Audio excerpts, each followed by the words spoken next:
The Western world is in ruin and ready to collapse. The so-called resistance leaders, they rage bait the slaves, pushing their own demise. Stay angry indeed. Black pills of despair rain from the sky. No one can stop the fall. No one can stop Black Chad, demon of despair.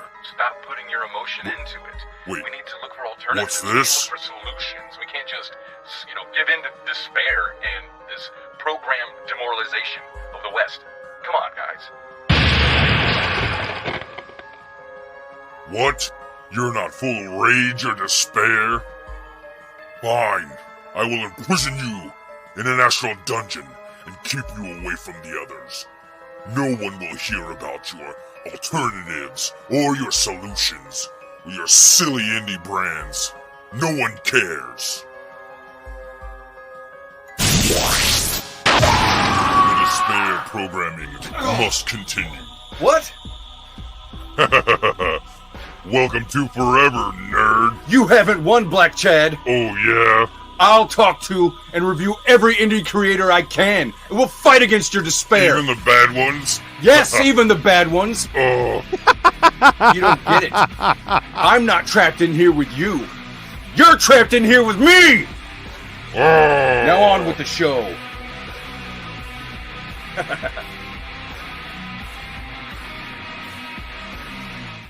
Yeah, that's what I'm dealing with. Hail nerds. What's up, everybody? Thanks for joining me. So tonight's nerds, we've got two special guests. I don't think either one of you have been on the show before. So tonight we welcome Julius Freeman and also death metal hero Luke. What's up? Yeah. Thanks for having me, man. Not a problem. I'm glad to finally have you guys on. So, yeah, and I wanted to talk about some Vigilant Fury. Also, Luke, you've got a few different things that you do, so I kind of want to talk about those things. Absolutely. I got some artwork that I can show you. Sweet. Excellent. That sounds great. Yeah. Okay, so for anybody new to the show, if you haven't seen this before, basically what we do is I've got three categories and three questions each. Each category is, I try to base it in something to do with the genre of either the guests or, in this case, we're going to be doing indie comics in general. So that'll be fun. I've got three categories for us today or tonight, or I guess maybe in the morning. I don't know, whenever you're seeing this. Whenever in time you watch this. Yeah, it's a time machine. So, we've got the first category is Die Hard. That's for Vigilant Fury there. Nice. We've got some Dragonlance. That's for all the fantasy nerds out there. I know, Luke, you do like a live act or a live play. Is that what they're called? Yeah, the D&D, over on Red Valkyrie. Yeah, we're coming up on episode 60 of episodes in season 2 of Dice Dames and Dudes. Yeah. Yeah, and it's fun. I've watched it a few times, so I figured, hey, let's pull up some Dragonlance and let's get funky with it. And then third, and not necessarily last, is indie comics. So it'll be three different indie comics that are out right now. So sound good? Sounds good. All right. So basically, the rules are they're real simple. It's like if you've ever seen Whose Line Is It Anyway? It's basically if it's accurate or if you're right, if you're correct, or if it's funny, you'll get a point. So that's kind of what we're looking at. All right. There we go. Gotcha. All right. So the three categories I have, like I said, was Die Hard, Dragonlance, and indie comics. And I think, let's see, we'll do. Wait, there we go. I need a random roller. Sorry. We're gonna go with Vigilant Fury, Julius. Which one would you like? Die Hard, Dragonlance, or indie comics? Let's do Die Hard to see if I can pull this one. Oh, there we go. Yay! Yippee-ki-yay. Yes. And actually, so I asked you beforehand, like, I don't know, a couple weeks ago when we set this up, I was like, what's a comparison to your comic or whatever? And that was it. You're like, Die Hard's a great comparison. So yes, here we are. All right. Question number 1. And there's no buzzards. You don't have to, whatever, just shout it out. Right. Well, maybe not shout, but you get it. Question number 1. Die Hard is originally a sequel to the movie The Detective, which starred this famous singer. No, everybody's like, it's a sequel. False. What's that? False? Is it false? Am I supposed to answer false or true? No, it's not. What true singer is it? I didn't even know it was a fucking sequel. I was just it's coming to grips with the fact that it was a Christmas movie. Shit. The Michael Shit, I think Jackson, I broke my chair. Yes. The Detective, starring what singer? Do I have to form my answer? Do I have to put my answer in the form of a question? Is this like only if it's funny? I did it my way. Who is Frank Sinatra? Yeah. All right, 1 second. Let me pull this up. I have no clue. Boom. Yes, The Detective. So, the detective, New York City police detective Joe Leland, is called to the home of a murderer. So, all right. So, as Die Hard was based on the novel sequel to the detective film. There you go. Okay. Wow. How loosely based? See, I didn't know about that. I didn't know about the I whole had no Die Hard being clue. a sequel. I knew about Frank Sinatra being attached to the original. He was in the original movie, right? Or I'm confused. Yeah, Was he was he? I in think the they played movie his that. song. Sorry, what's that? Or was he attached? I am so confused. Yeah, me Or was he too. attached at one point? I remember reading about that. So the detective came out, let's see, in what? 68. 68. 1968 film, yeah. Let's pull that up. Wikipedia. I don't know. I don't see anything interesting. Yeah, but yeah, as Detective Sergeant Joe Leland. So it was Wow. Frank Sinatra. Okay. All right. Yeah, look at that. And look, I highlight it and it pulls up. And it brings up Bruce Willis. So that's cool, right? All right. So it certainly adds something to the whole, Die Hard film series. Changes everything, right? Like, It's a little bit of a prequel. Yeah, a little bit of a prequel. I like it. And, Frank's kind of cool. I mean, a little too mobby for my choices, but I like it. You better succeed. Like he's part of the crooner crowd back in the day. It's, for sure. The early Vegas crowd. Yep. All right. So question number 2. This is the best way to fight jet lag. Scotch? Well, yes. Yes, liquor help. That's probably how I'd fight jet lag. Mm-hmm. Me too. Any guesses? We can say Scotch. Scotch will work. Unless somebody knows. I wish I knew. I've had it so many times. I mean, sleeping All on right. the plane? Here we go. But I'm going to stick with Scotch. Yeah. All right. Beep, beep. It is actually making fists with your toes. Oh, see, I should have known that. What? Been a while, isn't it? There it is. It has been a while. It has been a while since I've seen this movie. Making fists with your toes. You'd be like, Interesting. "Fuck Does me, it have to be on works." carpet? Yeah. Yes, it helps. Oh, okay. I want to see the authenticity of whoever suggested this. Like, Yeah. this Is there like a scientific backed test of this? I mean, I've done it, and I will say yes, it actually works, and that is completely anecdotal, so not submissible. But you know what? They do that with climate change, so I'm going to accept it. All right. Well, I guess good enough for government work, as they say. Yeah, that is in fact what they say. Let's see. Let me just do a little of that. All right, Scotch. there we go. There's my man. Question number 3, and actually, so no, I don't want to spoil it. Okay, so in Die Hard 3, this phrase was written on a sign that helps John befriend Samuel L. Jackson. Oh my god! You're not gonna say that one, are you? No. I'm just kidding. I'm You just had to kidding. pick that one. Wow! Is this like that episode of South Park? People annoy you. Yeah. Yep. Yeah, it's the word ginger, only scrambled. Just All like- right. Die Hard question number 3 for serious. All right. While talking with the lovable chubby cop played by Reginald Vell Johnson, McClane calls himself this name. Yeah. Who am I talking to? Right. Yeah. I'll tell And you. since I don't, I couldn't remember where I found it. I'm just going to go ahead and share this lovable motherfucker right here. Yeah. Reginald yeah. He's the So- dad from Family Matters. Everything. He was the cop in Ghostbusters. He was the Yeah. cop in Die Hard. He was the Right, cop he was in the Family cop in Matters. Ghostbusters. Yeah, he's great. ABC Apparently, he was a cop in Dynamite. Avengers Endgame too. Yeah. I love the theory that Reginald Vell Johnson's character Al whatever his name is Al Powell, I think it is. Mhm. He's in like all of these different universes, and I think it's he the even best. shows up in like one of the video game sequels that they did on like I think you're right. GameCube. Well, you know that comic series Invincible? Yeah. You know Yes, the name of the high school that the main character Grayson attends? Yeah. is it Al Powell? No, it's the Reginald Val Johnson High School. No way. Fucking beautiful. Did not know that. That one.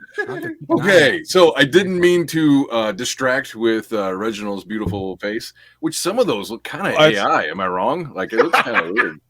I don't know. We've probably been living with AI for like 20 years and just didn't know it. Probably.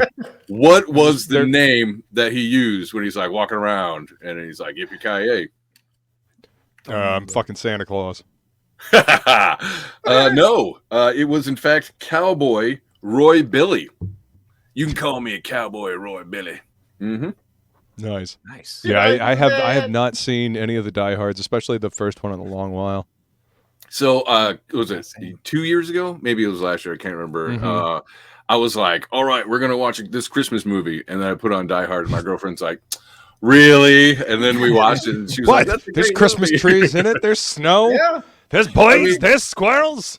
It said ho, ho, ho on his fucking shirt I've with the got it Santa right hat. on I that. mean, what more do you want? Yeah, exactly. That qualifies as a Christmas movie, It does. I It qualify in it. fact does. right? It know, happens just around like- Christmas time.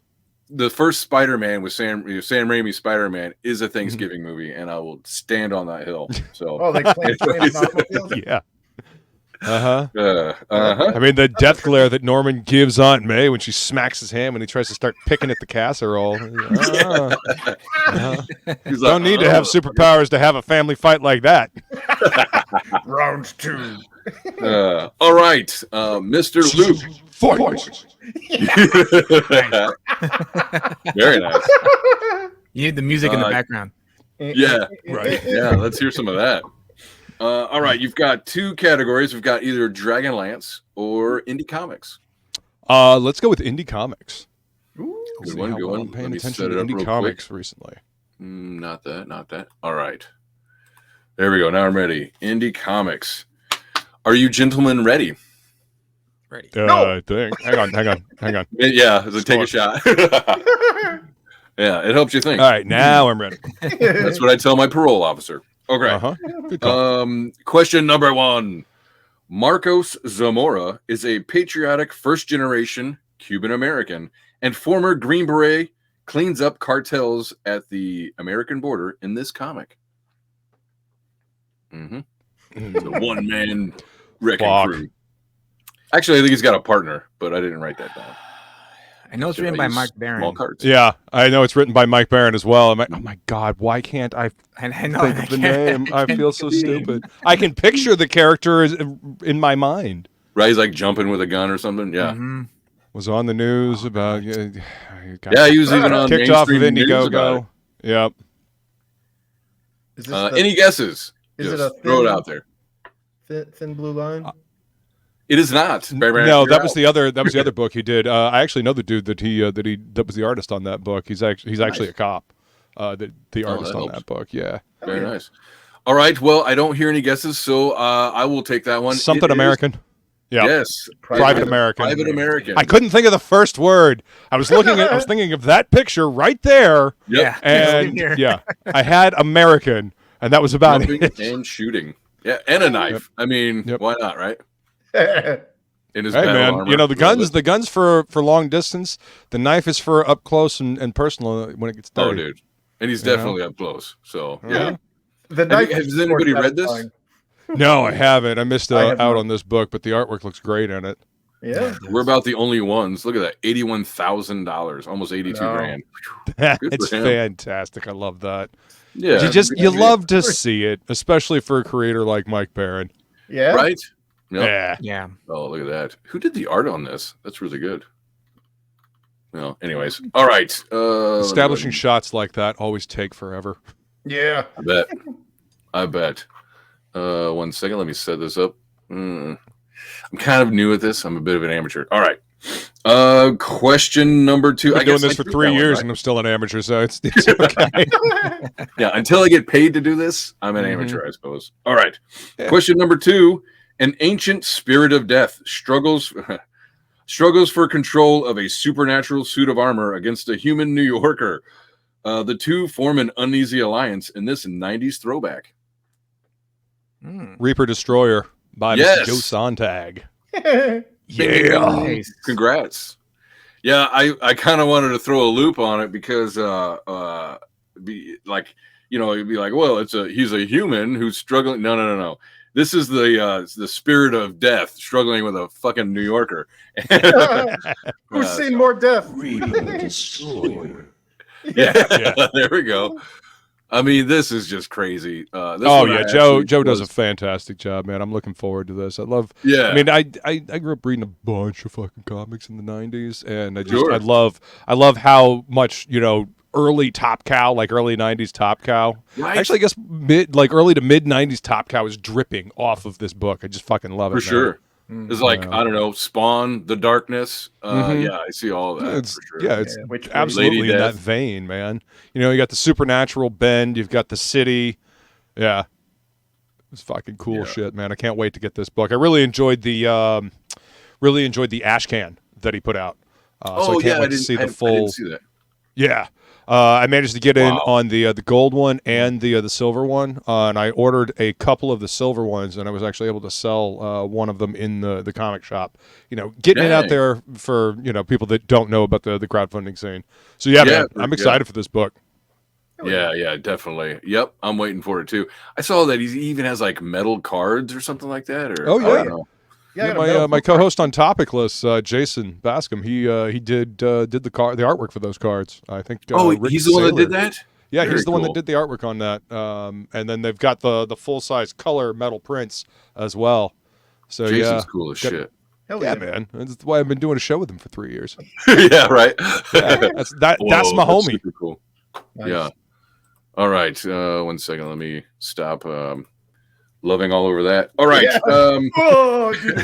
Better turn it off. We'll be drooling for the rest of the show. Okay. Well, see, but not to sidetrack. Didn't Joe? He learned how to draw just to make this comic, right? Like he was like he's in construction or something like that. I don't know. He lives like an hour from me, actually. Oh, that's awesome. All right. He's worked in construction for a while, but yeah, I mean, he's also a musician in a band. He was in a band and on tour and shit like that. And he decided that he'd rather be at home making comic books than being on the road making music.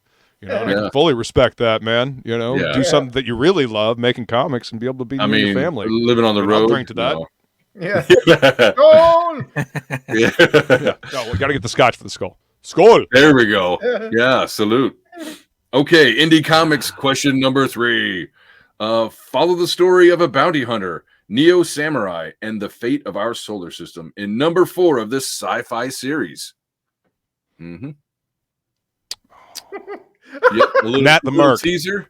It's the good comparison would be Star Wars, an answer to Star Wars. Oh, Soltak. It is. Bing, bing, Soltak, bing. Yeah. Uh-oh, Julius. He's walking away with it. Be careful. I mean, I've had these people on my show. That's true. It helps have them on your show. And I really fucking like Soltak. I've read the first 3. Yeah. The first 3 issues. It's good shit, man. It's really good. It's really well done. The artwork is fantastic. Yeah, I gotta check it out. I've Mad Ruth does a had people good job, man. Craig really is bringing it, and you can tell that he's thought about the story a lot, and it means a lot to him. Yeah, That's cool. That's super cool. And Craig's cool. He's a cool dude. Actually, I was just on their show. Dude. I was on Iron Age Nights or Friday nights or something like that. Yeah, that was super fun. Those guys are a blast. Look at that, $8,000. Rock and roll. Hell yeah. Again, you love to see it. I do love to see others just blowing up. That is terrific. All right, we're down to our last category. Mr. Chris Fisk. What should it be? Should it be Dragonlance or Dragonlance? I think we go with Dragonlance. Good choice. Is that your old Korean mom voice? What is that? No, my mom wasn't Korean. She was Jewish. Oh, I see. Your dad was Korean. Oh, that's weird. So we're gonna go with the Dragonlance. I see how it is. Oh my god. Yeah. Have some coffee. We'll talk. Yeah. Well, yeah. Don't get me verklempt. I don't know. Although I am a Dragonlance nerd, so oh, so you might actually carry this one, huh? Dang. So, I know that the dude that wrote Dragonlance, the fans will not let him write anything else. Like every time he tries to step away from the series to write something else, everybody's like, "Yeah, it's not as good as Dragonlance. You should go back to Dragonlance." Wow, it's just that's like, so funny. Actually, I just recently went back and I listened to the audiobook of the first, I think, 3. Nice. the Autumn, Dragons of Autumn and Winter and then Spring and all that. Yep. Yeah, I'm trying to get up to and I took a break, but I'm trying to get up to the Twins trilogy because that was like my favorite when I was a kid. Yeah, because I started off with Legend of Huma because I read Legend of Huma when I was a kid, and I was Richard Mack. Yeah, and so I did that one because I like that as a good starting point. And actually, I told Jimmy Reyes that too. He was like, "Where should I start on Dragons?" I was like, "Legend of Huma is a good starting point." Start at the beginning. Yeah, Jimmy's good peeps too, man. He's one of the other hosts on Topic List. Yeah, he's good peeps. Yep. Dragon Rage looks like it's going to be fucking fantastic. I really know it does. It looks really hot. So I had him do pencils and inks for a variant cover. Nice. For my issue number 2. Yeah, and then I had good a guy. Choice, man. Good choice. That's what I said. It's a big old ogre and shit. Yeah, he posted it. It was pretty neat. Yeah. Oh, that's right. I did see that. Yeah, that's badass. And then I had it was some. I don't want to like belittle him too much or whatever like that, but he's a great artist in the role playing game scene, like the tabletop scene. Like he's done a lot of art for them, and I was like, shit, I like that. So I had him color it over top of Jimmy's nice. lines and ink and everything, and it came out really nice. I'm really happy with it. Hell yeah, dude. Anyways, okay, so question number 1 in Dragonlance. All right. This plot device character with sticky fingers is both loved and hated. Tasselhoff Burfoot. Sure. Yeah, and you have to say his name that way as well. Yes. Tender. Yeah. Tasselhoff. He was what Hickman and Weiss wanted to create, like their halfling race. Yeah. But they didn't because at the time TSR was catching shit for. They originally actually had hobbits. And then the Tolkien estate stepped in and said, "Oh, hell no." So then it became halflings.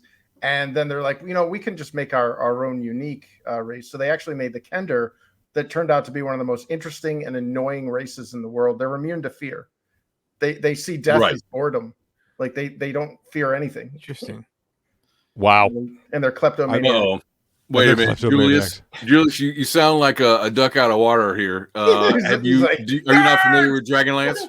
No, I'm not familiar with Dragonlance at all. But I do love fantasy, and so when I'm exposed to anything new, like for instance, like right now, I'm like, hey, that's kind of cool actually. I kind of like that. Right. Kind of this whole shit, one of the reasons why I love fantasy, like everyone else, is because of all the expanded universe of like these different races and characters involved in this epic tales. So I'm all ears. Okay, so first of all, I'm not a Tasselhoff Burfoot lover. So, for instance, see this right here? This is Tasselhoff apparently pickpocketing a fucking Death Knight. And not just any retarded. Death Knight, though. Yeah, like the most powerful and famous Death Knight in Dragonlance. It's like, I'm just going to take your wallet and all your Bitcoin. I would imagine that's equivalent to like a top elite soldier that would be difficult to fool. Yeah, I mean, he's a ghost soldier, right? Like he's a ghost trapped in he's a dishonored knight. Yeah, he can like see into the spirit world or some shit, and yet this dude is like hee. Tee I mean, what is he really going to have in his pockets that you want? I mean, if he's an undead soldier, like what are you doing? Like, you just walking up to stick your hand in his empty pocket? Like, they're like, oh, what are you hoping to find in there? Some dead bones? Look, spiders. Ooh, awesome. Right? Here's some dust. Awesome. Oh shit! I found Jimmy Hoffa. Yeah. That's where he's been this whole time. He's that magnificent bastard. All right. Mm-hmm. Question number 2. Oh, sorry. Point to Chris. Way to go. Question number 2. Oh, you're fine. You're all right. Tracy Hickman may have infused his religion of Mormonism when he included this item. The discs of Michiko.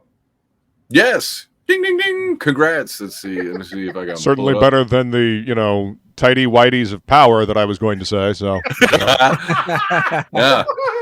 He gets his own planet. No. All right. Anyways, so you can kind of see him. There we go. That's probably from the video game or something. You know what? You guys ever see the movie? They made a Dragonlance movie? Yeah, cartoon. It was awful. So funny story about that one, actually. When I worked in the video game dev, one of my coworkers, designer's wife, was the lead producer of the film. And wow. Really? It was a total Charlie Foxtrot, where apparently, they were in charge of casting, and they ended up getting Lucy Liu to play Goldmoon. Goldmoon's like the blonde chick with the blue stuff you see there on the right. And so they got her, and it was like, wow, that's a hell of a catch. Lucy Lawless is amazing. Unfortunately, this was right after, on the heels of the Charlie's Angels movies, and the main producer or whatever, or like the main director or whatever, comes walking in, and he sees the recording studio, and he sees like all the different actors, Kiefer Sutherland as Raceland, all these, and he looks over and he's like, who the hell is that? And it's Lucy Lawless reading the lines for Goldmoon. Lucy. What do you mean? Who the hell is that? Yeah. Who the hell are you? Wait. You said Lucy Lawless, or do you mean you said Lucy Liu and Lucy Lawless? No, I said Lucy Lawless. So he goes, "Who the hell is that?" And it's fucking Xena, motherfucker. That's who that is. Exactly. And the everybody's like, "Well, what are you talking about? You said you wanted Lucy Lawless." Yeah, Lucy Lawless was in that Charlie's Angels movie, right? No, that's Lucy Lawless. Dumb. Hilarious. Yeah. Oh boy. Yeah, I mean, Lucy Lawless is more appropriate for the role. I'm just saying. Yeah. It's call me crazy. Like at least it's genre specific. It's like, right? Oh yeah, people who like sword and sorcery shit might like Xena. Let's get. They probably get a fucking kick out of hearing Lucy Lawless's voice. Plus, she's a hell of an actress. Yeah, I like Lucy. An amazing voice. But very unique setting. Like you pick her out when you hear her talk. Yep. Right. Yeah, but one of the coolest parts of that movie was Kiefer Sutherland as Raceland. Like that's cool. I think a great casting choice, by the way. He's another one that's got a unique voice. When I was a kid, going to Blockbuster Video. Yeah. Back in my day, I used to rent videotapes at the store. Yeah, I used to rent, anime on VHS. It's what got me into watching anime. But Ghost in the Shell, Akira, and Armitage 3, the English dub, had Kiefer Sutherland as one of the voices, and I recognized him. And so that was one of the first ones that I watched, and those 3 movies got me into watching anime, very cool. Fucking 20, 30 years ago. Sure. That's cool. So Chris, I just wanted to use Luke here as justification for, was it last week when we had, we did anime, it was Ghost in the Shell, Akira. Nice. And then I switched it up with the new Cyberpunk Edge Runners. Because I made a little short. Everybody was guessing. It was like, well, we did Ghost in the Shell. What's next? Akira and Fist of the North Star? I was like, okay, you guys go. I mean, you can't go wrong with Fist of the North Star. It's some fun shit, Good one. Yeah. Okay. Question number 3 for Dragonlance. This one's awesome. And this is kind of I don't know. This is a different kind of question. Is kind of yes or no. Was Kitiara a slay queen girl boss or an STD riddled whore with penis envy? Wait, is that a true? Yes, both. Yeah, little Kitiara love for you. That question seemed to be a bit too specific, so yes, I was going to go with yes as the answer for the whole thing. Yes, that is correct. You all get a point for that one. I got one. Woo! Even Julius gets a one for that. in Dragonlance Chronicles, one of the main heroes is this guy Tanis, who looks exactly like a young Tracy Hickman. Gee, I wonder if the self-insert was there. Is that right? Red-bearded guy, you know, and he had like the typical thing that happens in all young adult literature, you know, where the chick male or the chick main protagonist has two different guys fighting over her. Well, right. This one, it was Tanis, and he had this smoking hot blonde elfin chick, Lorana, and the way they describe her, he's like copping a feel in the book. He's like grabbing her boob and stuff. He's like getting a full handful. And it was like, damn, that chick's hot.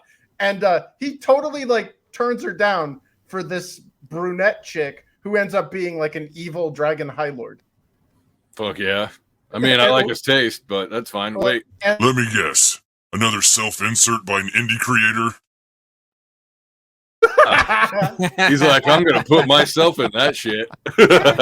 and as you can see in that cover, actually, if you scroll down a little bit, that cover right there, second from the right at the top there.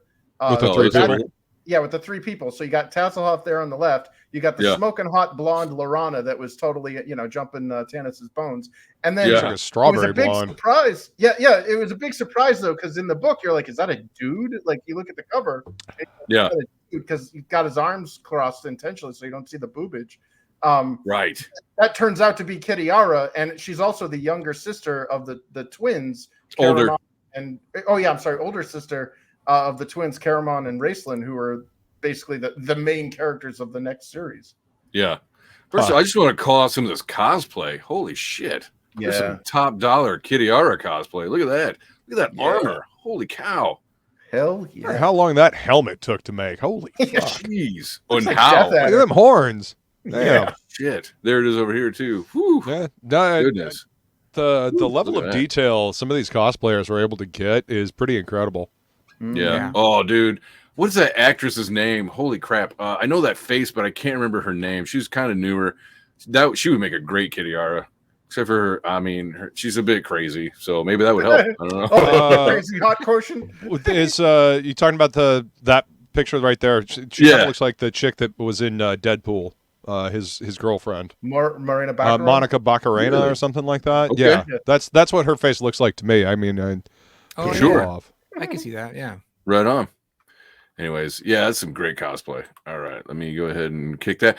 Okay, so that's the game. I guess the winner is gonna be Kitiara. Yeah, because she gets everything she wants.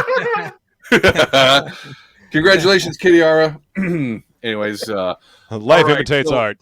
Yeah. She wins again. That bitch. She's faking it. Yeah. I was kind of like, man, they were just really just like rereading them or whatever, listening to the audiobooks. I'm like, she's just as long really as it's an unabridged audio, it's essentially you're reading them. I mean, I love audiobooks. Like give me audiobooks. I'll listen to them while I'm at washing work. the dishes, doing the mowing the lawn, all that stuff. Yeah. Yeah, exactly. I mean, I've been through. So I went through like the Elric saga here recently. Nice. I went through Dragonlance. I listened to Frankenstein. This is all on YouTube. I listened to the original 1812 Frankenstein for the show where we did a breakdown of it and everything. Yeah, it's pretty neat. So, anyways, but let's talk about quality entertainment on YouTube. Yeah. Yeah, like this show, huh? So exactly. Let's talk about you guys' product, your projects and your products and everything. So let me pull up one of you here. Let's see. All right, we got Death Metal Hero ready to go. This is your .com right here. Yeah. What do we got on here? Those are some time lapses. That's art for a trading card that I did for the Frog G campaign. That's the Voodoo Priestess. Oh, nice. That one will probably be on Frog G number 2. These are just time lapses. They're up on my my YouTube. I got to add my newest one. My newest one up there. I did Anubis for Kill Them Dead as part of the art contest, and I got the let's see, side B of the first disc. So I got Oh, that's super cool. Yeah. And then these are some recent pieces. You can see the Cernunos card that I did for the Frog G campaign, Frog G fan art that I did. That's ink wash in the background, and I did those colors. Some more fan art of CG characters. That's Detonetta from Terror in the Trenches, which is a fucking great book if you haven't read it. Yeah. No, Detonetta's fucking fantastic. Isn't that the one that like it got shadow banned and it basically helped watershed the whole IGG's shadow banning everybody? Was that one? I mean that was one of them that got picked up in it, but they'd been shadow banning a lot of people. Dude, and they do it at the most inopportune time. They'll do it like right as the campaign ends.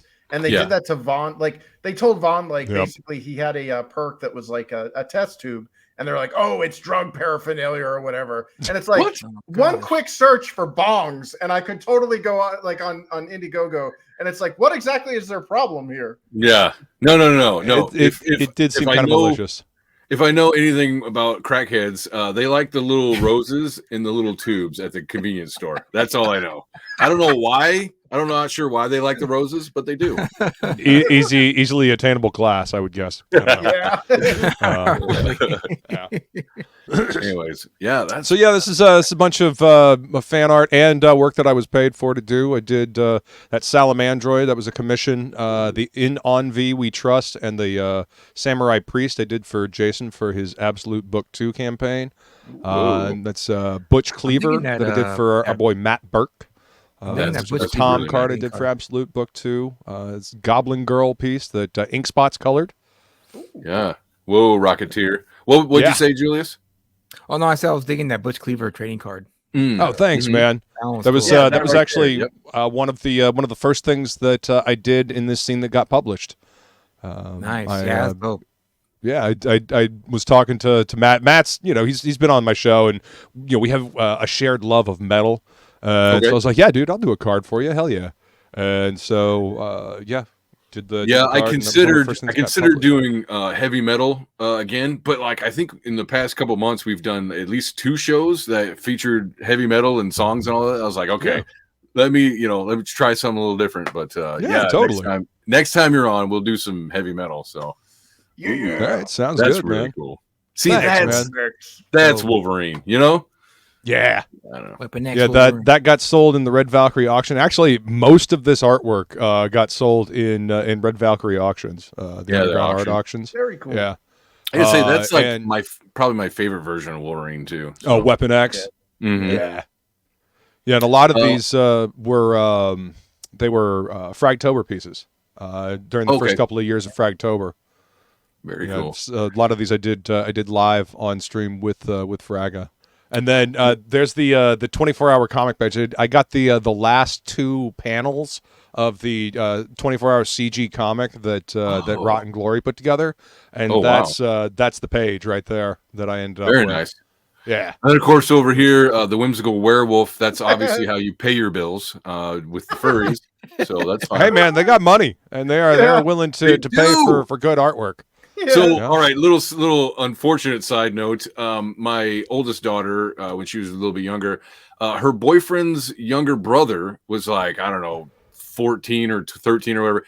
She told me that he would draw stuff like this and was making like $50 a picture, and and he's like 13, right? And she's like, yeah, he's like he buys whatever he wants because he makes all this money on furries. I was like, damn, that is great. Good for him. He's got a future. Right? Yeah, I wish the internet found his market already. Yeah. Man knows what he's doing. Yeah. I like that. Venomous Vixen. That's cool. Yeah, that was actually from the first Fragtober. As was the Viking up there and the Adventurer. And Cthulhu. That one. That Cthulhu was actually from the first Fragtober as well. Nice. Yeah, is that that's the Embrace. Yep. I'm still waiting for mine. I have not received my Embrace yet. Oh, dude, I haven't gotten the second one yet. I have the first one. The first one was really good. See, Judge Dredd, man, you got all kinds of really cool fan art in here. Thanks, man. Yeah, this is something I've wanted to do for a long while. I've wanted to make comics since I was a kid. My dad got me into comics, and I've always just. I would sit around and think, one day if I'm rich, I'll just sit around and draw all day. And I was like, well, why don't I just draw all day and get paid to draw all day? That's 2 birds, 1 stone. Yummy dead birds, you know? Yeah. Bunch of dead birds. All Yep. right, let's look at this. So what is that? Hardly Heroes? And you had like a sign up for it and all that? What is this? This is actually if you go to if you type in themercenaryguild.com, I can actually put it into the private chat for you if you like. But if you go to themercenaryguild.com, you'll get the sign up for the book that I'm currently working on. There we go. This is Shattermare Comics. They're the company that I'm doing the artwork for. They've got a writer William, and they're the publisher out of Jacksonville. As a matter of fact, this weekend I will be going to a convention sitting at their table, Bold City Con in Jacksonville. Whoa, very nice. It'll be Saturday, December 2nd. So whenever this airs. Gotcha.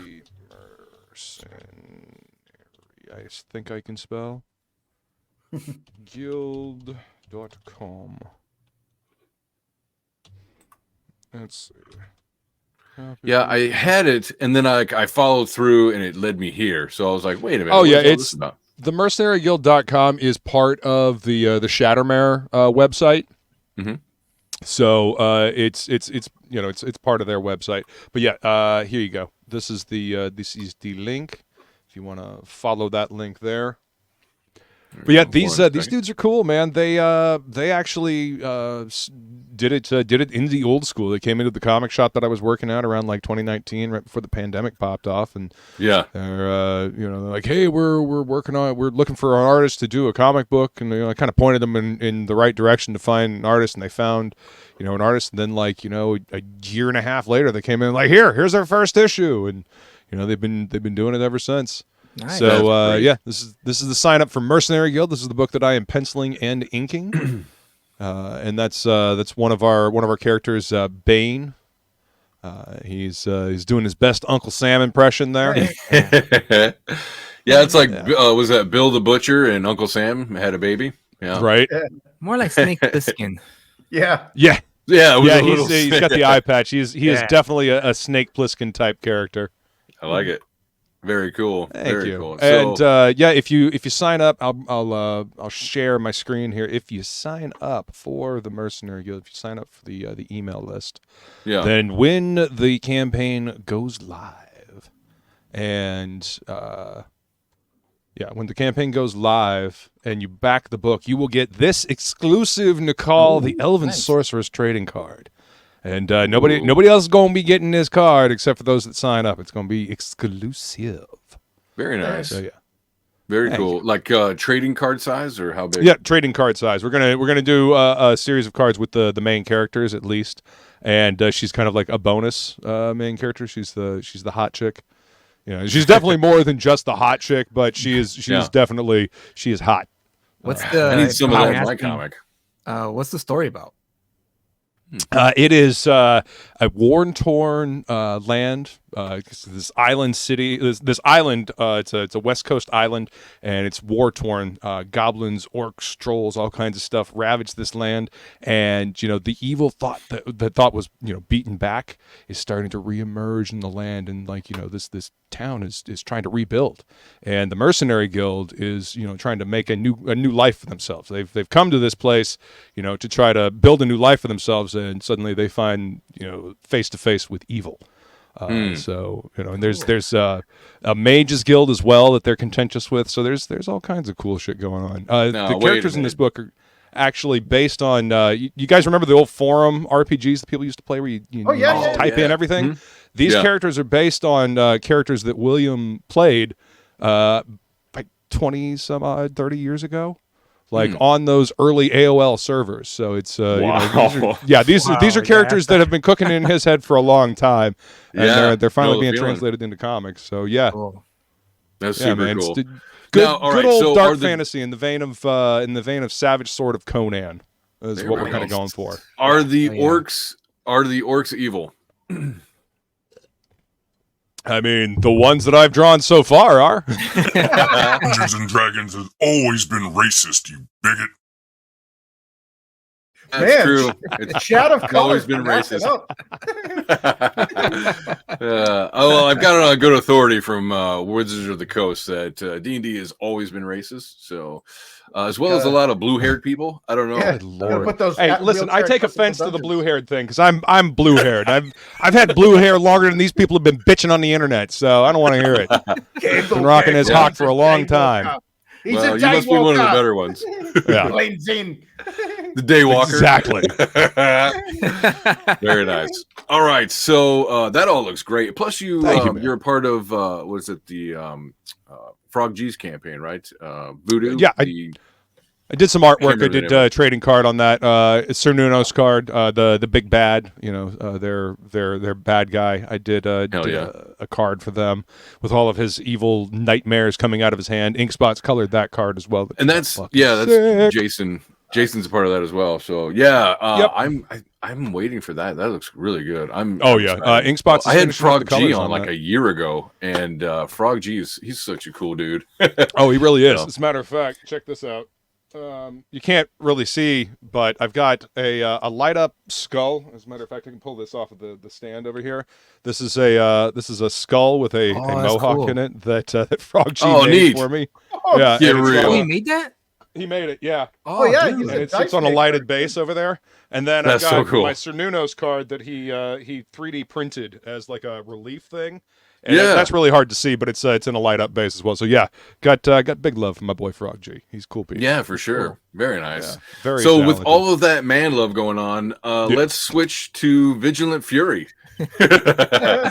All right. So what is Vigilant Fury? Let me give me a second. Let me pull it up. I mean, you can talk, but No, yeah. Well, No, you Vigilant must be Fury silent. is be quiet while I work. is a government agent who goes on vacation in Florida, and she is taken against her will by human traffickers, and Oh, she God, finds yeah. herself inside the container on the cargo ship headed to her pretty much her doom. Yeah. She decides to not wait and actually try to fight back and find her way to safety and freedom. And also she also realizes that the people who took her, she doesn't know exactly who the bad guys are, who the good guys are. She really can't trust a lot, anyone in the ship. So she comes up with a plan to kind of lure out the baddies in her strategy to get to the radio tower. You got to be careful in Florida. I live here. I know. That's just the alligators. Yeah. Anyways. Dude. Bath salts. I was at a horror convention when that shit popped off. I thought the zombie apocalypse was coming. Man, wasn't that wild when that was going off? God, dude. That's I was insanity. like, guys, I was like, is this it? Is this the beginning? Is this the beginning of your fucking zombie movie? Oh shit, dude. Yeah. It's happening. It's happening. It's a good thing I watched Night of the Living Dead the other day. Yeah. Yeah, I got my our shotgun friend shells. gets, excited for that. He calls it, what is it, a stab and grab? Or it's time for him. It's like, time for boy to shine. It's time for stab and take. That's right. Stab and grab. Take what you can. life for this. Yeah. Have you, so I know it's not vigilante related, but have you guys seen the zombie video going around Twitter? It's like some black dude just whacked out. Like it looks like his eyes are like glowing white almost, and he's clearly in a feral state. He's just like growling inhumanely. Oh. It sounds like a Haitian Was zombie it, more like, than here anything in else. in the U.S. right. Or was it like in a different country, or? It sounded like it was a different country, like because you could hear a man and a woman, and I don't know what accent that they had, but and you couldn't really see them. But yeah, it was like it had to have been somewhere like South America or something like that. So Damn. I'm like, German holy accent. shit! Somebody, I it was Argentina. No, I remember a few years ago, like around like an Ebola virus scare, like some dude theoretically came back from the dead or something like that. And I was just like, is it happening again? Yeah. it's Nowadays. Well, the one Right. that scares me the most out of all the zombie stuff is the cordyceps one from The Last of Us. Oh yeah, Because That- if you've that whole ever ant seen thing. if you've ever seen the real cordyceps fungus do that to ants or Right, lesser yeah. animals, it's like Right. it's only a matter of time. till it just Mhm. runs See, we- rampant on humans. we think the zombies are going to be the problem, and it's really going to be the fungus that have been slowly evolving over centuries and millennia to take us out. Well, there's a form of fungus right now that is actually infecting a lot of hospitals that is completely immune to like disinfectant and various forms of antibiotics. Yeah, they're never gonna get me. I eat mushrooms for breakfast. Just alpha Chad mushroom. I like it. But all right, so this has nothing to do with zombies or mushrooms or anything like that. Yeah, unfortunately, I wish it was involved with the zombies and mushrooms. Yeah. Nah, you don't need that, man. You got a great story here. You kidding me? Zombies eating hallucinogenic mushrooms, actually. Hey, that's an idea. Maybe we shouldn't eat brains anymore. Yeah, these zombies become enlightened. Yeah. No, that's an idea, man. Was that they start listening to Terrence McKenna? Yeah. The stoned ape theory, the stone zombie theory. Exactly. Yeah, like we shouldn't eat flesh. It's barbaric. Yeah, you know what? Maybe we shouldn't. What are those? The TikTok elves? Just call it vegan zombies. Joe Rogan is right. Anyway, okay. So, but Vigilant Fury, this looks like just a beat 'em up, like right? Like she's she's the main character. My love letter to 80s action movies, because I grew up loving 80s action movies, and sure, you know, they were so well done back then. You know, practical special effects. Mm-hmm. And big explosions, and not just that, but also fight scenes that were grounded and felt like they're real. You know, not all of them were like that. There was a few that were pretty good, but not all were as grounded. But yeah, this one's just it's a survival story essentially. She just you know, I know like at first glance it looks like she's a kind of like an Atomic Blonde type of character where she just kicks ass and beats everyone up, and that's not the case in this story. This story is just absolutely like she needs to use her cunning fox-like skills to outsmart the people who captured her, because she understands that that these people who took her and are protecting not only her but the other people that are in the cargo, that are in the container with her in the story, won't play. You know, they're not gonna ease up. They're not gonna show any sympathy or any kind of remorse or regret of what they've done. So she needs to essentially, this is what my wife, when I was developing the story, my wife's the one that gave me the idea of like, you know, maybe, you know, she could be like a fox going up against a pack of wolves. And that's how I approached the story. Like, okay, that's a great idea. That's a really good take on it too. The way you described it to me before when I had you on the show, it reminded me of like I Spit on Your Grave, you know, like that old like, you know, violence exploitation movie. But without the, you know, that hard not quite as you know, graphic and violent as that, but I mean, you know, that same kind of revenge, you know, like Last House on the Left kind of revenge type thing. I mean, also that movie's pretty goddamn Who's this hard dude as well? That is the main bad guy. That's Milo. He's the guy who runs the operation, and in this scene here, they're kind of his crew are kind of they're almost like they don't see it as a big deal, because they all feel like, oh well, it's just a civilian, maybe they got lucky and they gang up on one of the guys, and they're hiding in the ship somewhere, we'll just find them. And this I don't guy think he liked that. He didn't like that answer. Nah, that's not, we're not happy like that. Yeah, not gonna play that way. You go over there and you find them, because they're also complaining about like, oh, I just worked a shift, man, I'm tired, I want to go to sleep, and can't the night shift take care of it? And of course, not everyone in the ship is corrupted, so they got to keep this operation hush hush. Right. That's what he's reminding them here of what they're doing, and puts them on. First of all, I love this panel because just like you can tell he has like sheer joy and he's about to mangle a motherfucker. You know what I mean? He's like, and what the fuck did you just say? In the script I wrote for, because Anthony Gambino is the artist, and he's been freaking like delivering. He's kicking out the like jams, crazy. man. And so in the script I wrote, this is his Hell's Kitchen moment. Where, fucking love Hell's Kitchen. Yeah, what's the chef's name? I keep forgetting his name. Gordon Ramsay. Gordon Ramsay. I say this is Gordon Ramsay moment where he just. Dude, I would love to have a beer with Gordon Ramsay. Wait a minute. He took out 2 pieces of bread, put her between the face or on the side of the face. What are you? Said, what are you? Sandwich. He gets a bad rap because everything that he's like screamed at, I watched a couple of those like Hell's Kitchens, and I was like, he's kind of in the right. Yeah. Oh yeah, he definitely is. I think he is. I love those shows. He's like, you can't get to that level without delivering, right? So if you've ever worked around a professional chef or a high professional in any field, you're gonna get pretty similar results. I mean, especially from a chef. I don't know if you've ever been around guys that worked around somebody, where they're like fucking throwing pans and shit. I've seen it. Where do you think the term "if you can't take the heat, stay out of the kitchen" comes from? Yeah, exactly. Like those people are serious. They are not fucking around. But dude, when you eat their plates though, you're like, fuck, no wonder he's asshole. Why you gotta cook so fucking good?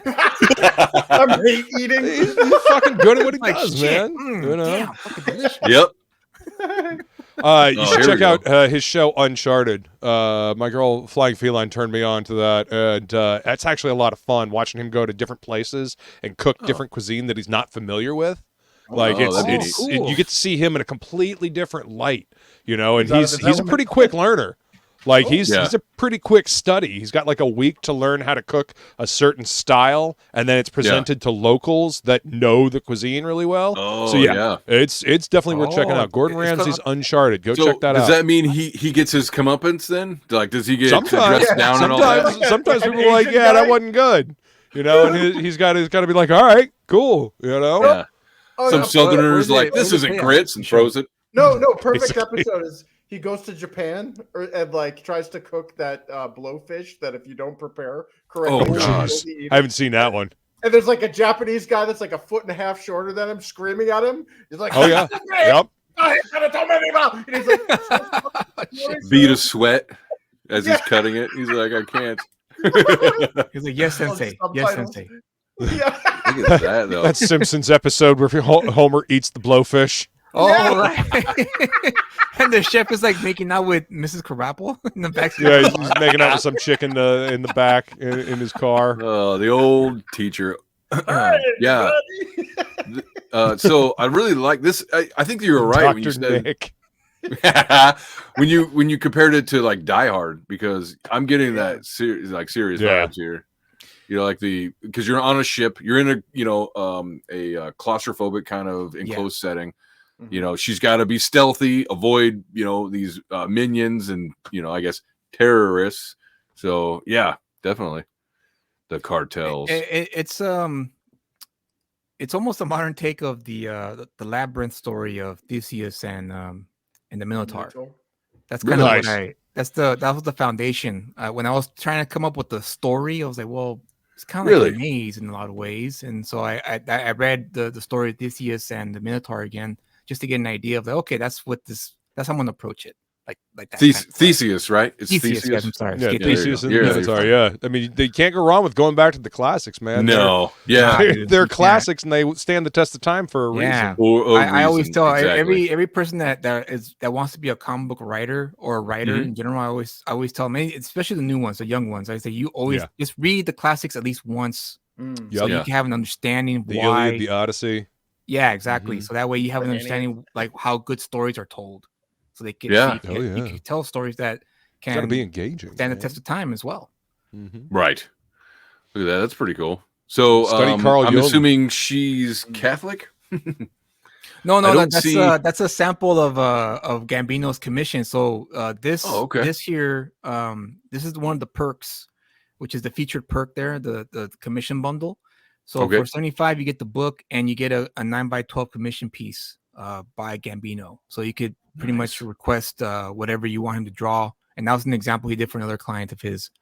To kind of showcase what he can do with the ink wash in case you want something like. Oh man, I love ink wash. Yeah, like whatever character you want, then you can he'll draw it within reason, obviously. So you can't ask him like for a George Perez level fucking, I want a 2-page George Perez level sketch, of the Crisis on Infinite Earths with every hero from DC. Yeah. Wait, 100 heroes. Yeah. Yeah, exactly. No furries.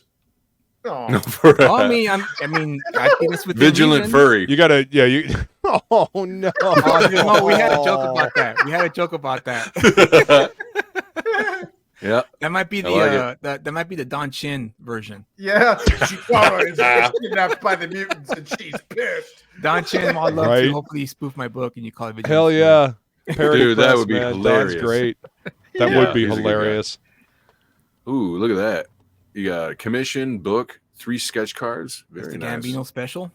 Hell yeah. 3 pages of original art. Dang. I think if you scroll down on the side there, I think Shit, so he's doing all of this traditional. Yeah, dude, all of it traditional. Oh, that's fucking awesome. Yeah, damn. no digital. So he's ink washing all of it as well. He's ink washing all of it. Yeah. Good God. Yeah, and the yeah, crazy dude, thing, that's awesome. And the crazy thing about this too is the reason why because we're late. We're late on fulfilling the book, and the reason for that is because about 20 pages in the story, he did this ink wash piece for, I think it was Spencer, the writer of Voidwalker for Spencer Desmond. He did City of Rot. Yeah, that's exactly Spencer Desmond from City of Rot. Yeah, and he was on a live stream, and I guess he was working on his commission piece for him. And I saw it, and I was like, dude, you could do ink wash? And he's like, I didn't know I could do ink wash until that stream. So all right, for all of us fun, man, not artists, what is ink wash? Well, if you yeah, you can explain that better than I can. If you look at the background on this piece that I'm holding up right here, this is the card. This is ink wash. It's layering. Basically, it's kind of like making ink into watercolor. You just layer it over and over again. You thin out at least the way I do it. I thin out the ink, and then I layer it over and over again until I get the gradient effect that I'm looking for. I see. So yeah. Okay. Very nice. So this is all ink wash. White paper, and then we got a layer, and then another layer out there, and another layer out, and another layer out. Yep. So it's basically like it's gray toning, but you're using watered down ink so you can layer it up appropriately. Damn. And you kind of do the same thing with Copic markers when you're using them. Okay. That sounds very labor intensive. Yeah. It sounds can like it takes be. a long time. It can be. Yeah, Very it cool. has been for Anthony, but he's been, like I said, soldiering on. We're almost done. We're about 5 pages left of the 80-page story. There we go. So we're there, man. We're almost there at the finish line. I want to know what he's using. What kind of brush is he using? I don't know the exact brushes he uses, but you can ask him. You can always hit him up on Twitter. Because I use a Raphael number 3. This is my my inking weapon of choice right here. Nice. Yeah, this is what I do my ink wash with, and that Venomous Vixen piece, I inked that whole thing with just this brush too. So cool. I love brush inking. It's a lot of fun. Yeah. Well, and hit him up. Anymore, it's like rare for physical medium. Like there's not a whole lot of that. Yeah. This is very true. I mean, it's just it's quicker sometimes to do digital. But there's something about having that original though. Yeah. Well, that's true. I agree, man. There's no edit undo on physical media. Yeah. This is very well. I mean, unless you count like white paint, or white out. White out. That's what little pots of white acrylic are for. Or you can cut out. You can draw another panel and paste it over the old panel. Yeah. Yep. Oh, right. For some pages, some of the pages he had to do that because there's a few angles where I was like, it's not working. So he had to draw the panel and pretty much paste it over. See, this is why I like penciling digitally. That way I can get all the iterations out, make the corrections and everything, tighten it up to a certain point, then print it out blue line and then ink it. That way you've got the original and you don't have to go back and do any kind of paste ups or anything. Fraga was actually the one that was like, yo, dude, this is the method that you should try. Because I just gotten a drawing tablet and he's like, no, dude, you should do it this way. Yeah. Cool. How many that way you've got that is, original. Vigilant Fury? What was that? How many pages is Vigilant Fury? It's 80 pages. Oh, nice. 80. That's Wow, 80 for pages. 15? For $15, yeah. Black and white Well book.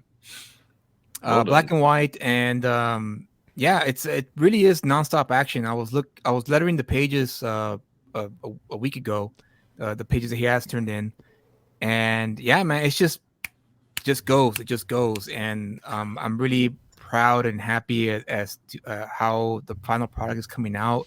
Anthony has been a dream to work with. It's like every writer's dream to work with an artist who works with you and not not against you or push you. He throws ideas. Well, what do we try this instead? And they go, oh, okay, cool. That's even better.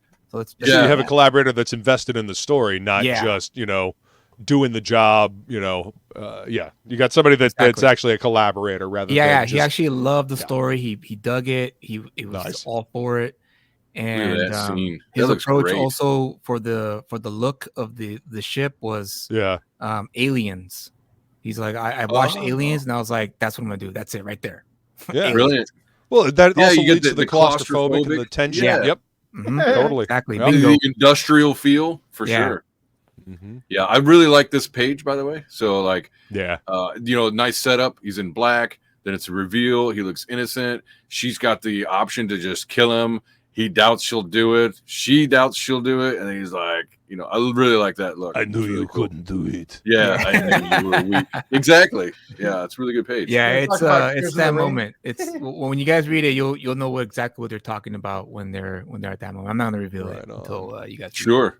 Very cool. Yeah. See, there's that. No spoilers. No spoilers. Yeah, no spoilers.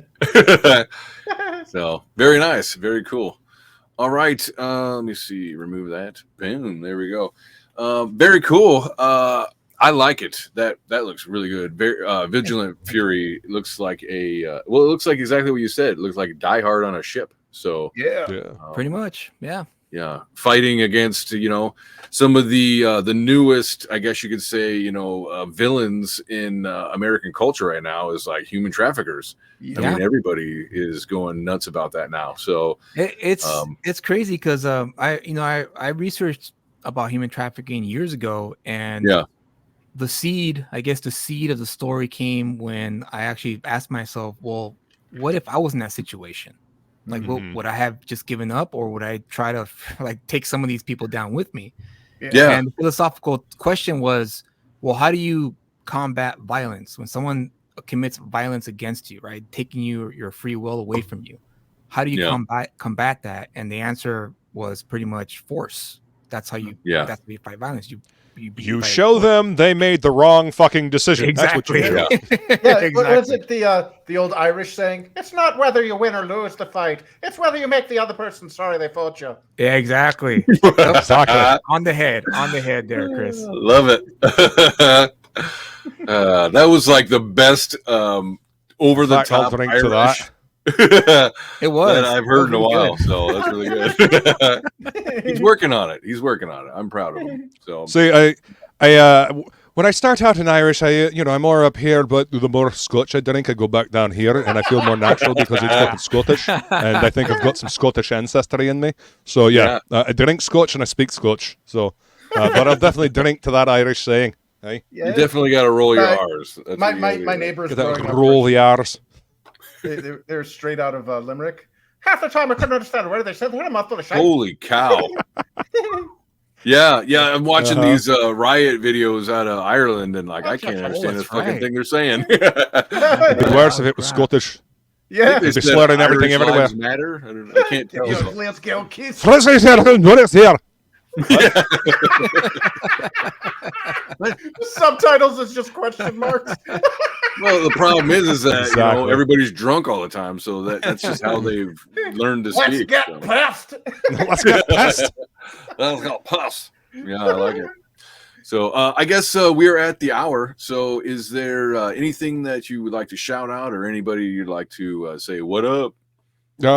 Tuesdays at 5 p.m. I do a show with my girl Flying Feline over on her channel, the Happy Hour Hangout, and we actually do trivia on that show as well from 6 to 7. The show starts at 5. We have a little bit of hangout, and she gets the crowd all liquored up, and then she throws trivia at them. Nice. Yeah, that's cool. It's a lot of fun. There are some weeks that I do absolutely terrible on. One week I got none of the questions right, and I learned something every week. There we go. There are other weeks that I do pretty well. But yeah, it's a lot of fun. We've been doing that. God, she started that show up, I guess about 2 years ago, almost 3 now. Yeah, and I've been helping her co-host it for a while. But yeah, it's a lot of fun. Flying Feline's Happy Hour Hangout, Flying Feline Productions on YouTube. Well, so that show, and there's a couple. There's like the Bargain Bin and stuff. Watching those shows, that's one of the things that inspired me to want to kind of switch up my format and kind of do like a game show thing. Yeah. You know? It's like, I don't want to complain about, you know, what Disney's doing or whatever. It gets old, man, and that's what really she wanted old. to do. She wanted to have a place where people can come hang out, have fun, have a few drinks if you want. You don't have to play some trivia if you want. You don't have to, but you know, just a fun place where people can get together and hang out and talk. You know, and joke enjoy, about stuff. like being in a bar. You know, exactly. Nice. Exactly. Yeah. I'm not that. I'm not so negative that I want to just dwell in this place where I hate Star Wars all the time or whatever, you know. Or man, I'm upset I about. gave up on that shit. You know, they made it abundantly clear they didn't want to make anything I wanted to watch, so I don't need to worry about giving them any of my. No, they said they don't want me as a customer. I was like, okay, thank you for telling me. You know, Iger stepping down again. Yeah. What'd you say? Bob Iger stepping down. Iger stepping down. Again. Good. Yeah. I mean, I think I like what Elon told him. Yeah. So now Kennedy can take over like she was promised or whatever it was. I don't know. Whatever. Well, they've already told me, and she can rule over the ashes. Yeah. Well, they already told me that like A, they don't want me as a customer, and B, like they already said that propaganda is more important than good storytelling. That right there says you're fully compromised. I have no interest in. Wait, they said that? They actually said that? Yeah. Agenda means more. Yep. The message. Yeah. That's nuts. Wow. Well, I mean, that's what happens when you listen to the WEF, and the WEF is your driving force. Yeah. That's true. I don't know. Don't forget, Marxist revolutions never fail. Oh, okay. See, I almost forgot. I thought they did. Thank you for reminding me. But real communism has never been tried. Yeah. Thank you, Black Chad, for reminding us that Marxist revolutions never fail. All right. What were you saying, Julius? I was gonna say that's why indie is gonna rule. Mm-hmm. Yeah, I think so. Hey, well, listen, the big media they can keep killing themselves. We'll just keep making content people want over here. The best comic books we can. Exactly. That's it. That's all that matters. Yeah. I made a comment on Twitter, I think today or yesterday. It was like because Rob Liefeld tweeted about talking to his nephews or whatever, and right. into anything. Well, I shared. I was like, yeah, that's exactly what I get out of my kids. You know, my 12 and 8-year-old. They are not interested in any major franchise or brands. Like they ain't fuck all to be interested in. Yeah, like there's nothing going on with them. They're boring. They're pastiche. Yeah, they're boring flat as hell. So not to mention like they find their own stuff. Mm-hmm. With this decentralized internet, they can just find any niche thing that they're into. Yeah, absolutely. And then that niche thing gets blown up, and then then the bandwagon jumpers jump on. But I mean that's the nature of popularity, unfortunately. Yeah. Enjoy something while it's niche, because chances are it won't be niche for long. It's good. Yeah, it's that whole cycle. It's niche, and then it gets popular, then the latcher's on, and then it gets compromised, then it becomes garbage. Watered down. I believe we're in the it's become garbage part of the cycle right now with superhero movies. It's just the Kali Yuga part of the cycle. They'll be done with it soon, and they'll move on to something else. Which is kind of sad, because I remember in the beginning of this, like for instance, when Iron Man was coming out. Oh yeah, dude. All of my friends, because none of my friends read comics. I was the only one who read comic books. Yep. Yeah. So all my friends called me, "Hey, is this Iron Man movie going to be any good? Like, you know anything about this?" You become the consultant. Right. No one read comics, right? No one cares. The about authority. Yeah.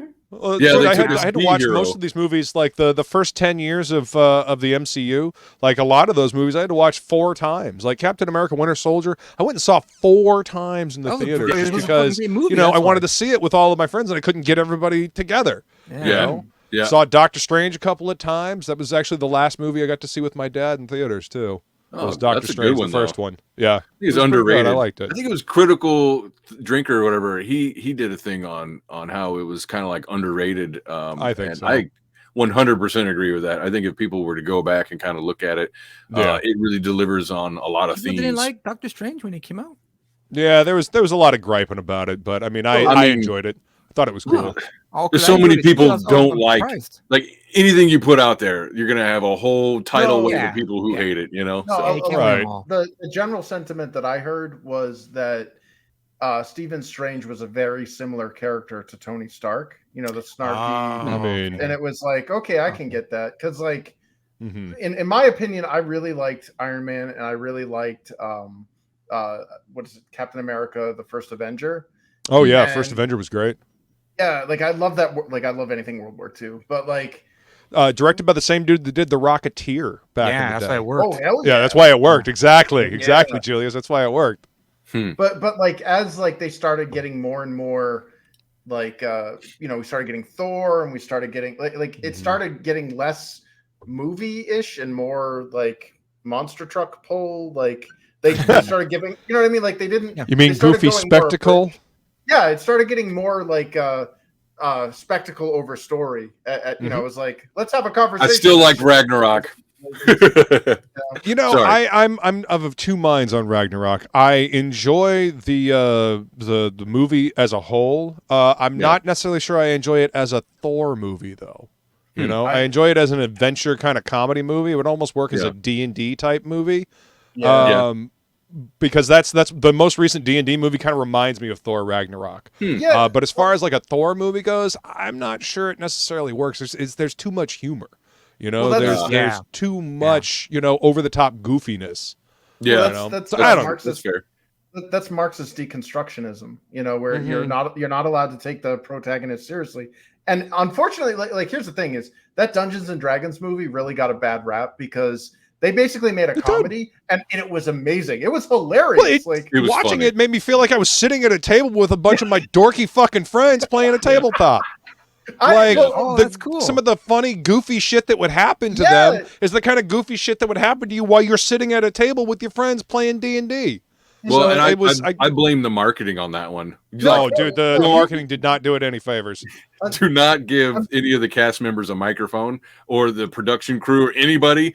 Just don't do it because they were like, well, we immediately had to undermine the white male trope. It's like, oh my gosh, guys, would you just if you could just not say that shit and just let people see the movie and take it in for themselves. Yeah, speak for itself. Like, come on, but you gotta overreach and hyperextend and throw your back out, patting yourself on the back for shit like that, and you just leave a bad taste in people's mouths. I don't know. Though is it's overused. Like the deconstructionism is what killed the Marvel movies because. They got the Guardians of the Galaxy out, and then everything that came out after Guardians of the Galaxy was the self-aware, Marxist deconstructed, like the bumbling buffoon hero and all that, and it was like, imagine if they did the Lord of the Rings like that. Oh God, please don't give them any fucking ideas. But that's how Rings of Power is the new standard for high art, slave. But that's how that's how everything is now. Like that's the problem. That's why so many people are losing interest in this stuff. Because if the creators can't take it seriously, why the hell should the audience? It works when it's a comedy. Dungeons and Dragons worked for me because it was a comedy, but a lot of people are like, "Oh, look, it's a ripoff of Marvel. I've seen it," and it's like, no, dude, you got to give D&D a chance. This was really good.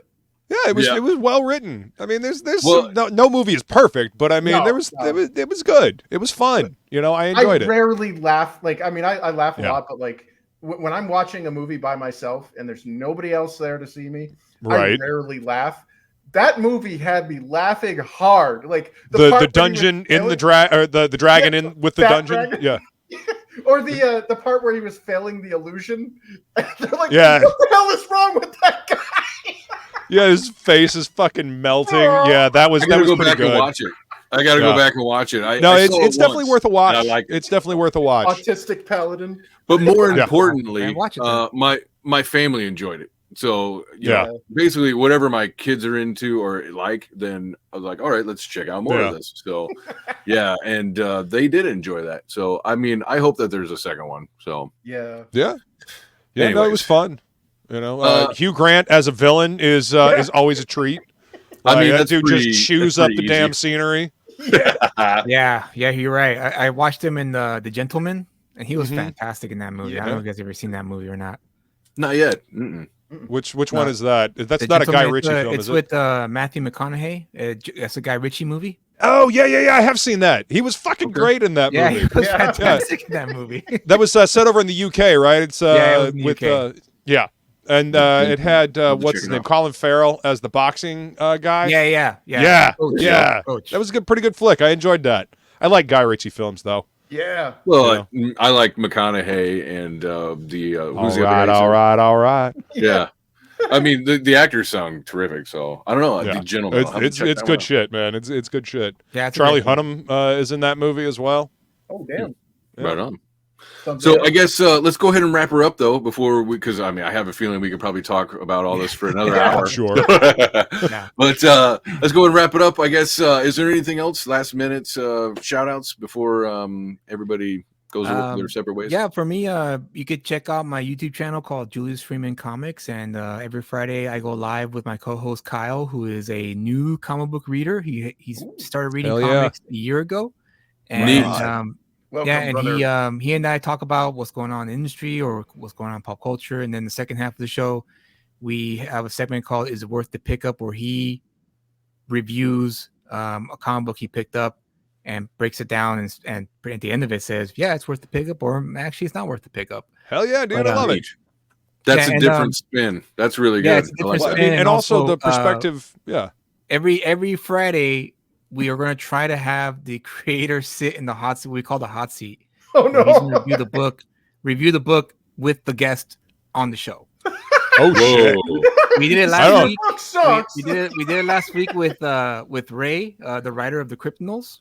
Okay. He stood up to the show, and he took it like a champ. And Ray's good peeps, man. I like unfortunately, he did say yes. It's worth the pickup. Right on. Hell, I liked it. That sounds really cool. Every Friday. Well, not this Friday because he's going to LA Comic Con, so he can't come on this Friday. But next Friday, we're going to get back on, and we're going to review Isom #1. He's going to review. I like the fact that you got the perspective of somebody that just came into comics a year ago. That's a nice, unique perspective. That way, it is, man. Help give normies, sorry, normies, help give normies a fucking a view into this scene. Yeah, make it not seem so scary. You he's too like can a sponge, enjoy. Man, he's soaking it all in. He doesn't know he's still learning, and it's kind of nice. It's kind of nice to see this wide-eyed, like, what is this? Wow, I never heard of this, and then he wants to read it, and he's a avid reader. Man, I love talking to people like that. That way you can be like, yeah, check this out, check this out. Oh, you gonna love this shit over here. Funny story. Dude, that was part of my favorite thing working in the comic shop was introducing people to new shit. Exactly. Yeah, showing them new stuff. Real quick story. Good time. So when we first started talking, he didn't know who Alex Ross was. And so I showed him a bunch of, Alex Ross art, and he was like, wow, it's amazing. What books has he done? And I told him he's done Marvels, he's done Kingdom Come, he's done a few other books. And I told him, I've been looking for the Marvel single issues. I've been kind of hunting them down, see if I could find them and collect them. Yeah. And this little punk went to a comic shop, sent me a picture, and he says, hey, look what I bought. And he found the 4 issues of Marvels. The first issue was signed by fucking Alex Ross and Kurt. You're real. Oh my God. That's messed up, dude. You're like, that's great, buddy. I'm so happy for you, motherfucker. I was like, that's so awesome, guys. I'm so happy for you. Know what? That's great. It was my fault. It was my fault because I wised them up to it. So. Yeah, you know what? All your fault. Good. He has treasure now. He has treasure. Exactly. For sure. That is the exact way to look at it, man. Yeah, that's a good find right there. Just Hell randomly that's too. Awesome. Randomly. Yep. Randomly.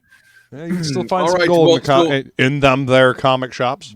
I will have all of your guys' links that I can find in the description. So if there's anything in particular, if whatever you have on Twitter will be in the description. If there's anything in particular that you want to share, just DM me on Twitter and I'll put that in the description as well. So I guess until next time, enough talk.